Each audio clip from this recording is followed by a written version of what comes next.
Welcome to the last breakfast. Please enjoy the video. In this video, I will explain how to use Roblox gift card credit. To begin, navigate to the official Roblox website or open the application on your device. Log into your existing Roblox account, or if you're new, take a moment to create one.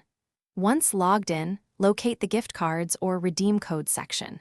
Carefully enter the unique PIN found on the back of your physical card or provided in your digital email.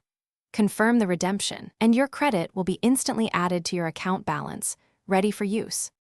After successfully redeeming your gift card, your Roblox credit balance will be clearly displayed on your account page, usually near your Robux total. This credit opens up a world of possibilities.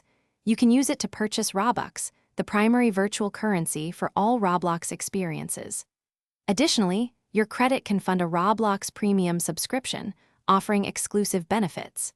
Don't forget to explore the avatar shop for unique items, or grab game passes and in-game items within your favorite games. Ready to spend your credit? Head over to the Robux purchase page within the Roblox website or app. You'll find various Robux packages available, typically ranging from 400 to 10,000 Robux or even more.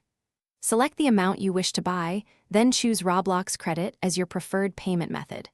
Confirm your selection, and the Robux will be added to your account instantly. For Roblox Premium, simply select your desired subscription tier and use your available credit to complete the payment. With your newly acquired Robux, dive into any Roblox experience and look for in-game stores or purchase options. You can buy exciting items like game passes, special abilities, or unique cosmetic upgrades for your avatar. Just select your desired item and confirm the purchase using your Robux. If you ever encounter an issue, first double-check the gift card PIN for any typos. For persistent problems with redemption or your balance, don't hesitate to contact Roblox support for prompt assistance. Thanks for watching. If this was helpful, leave a like and consider subscribing. See you next time.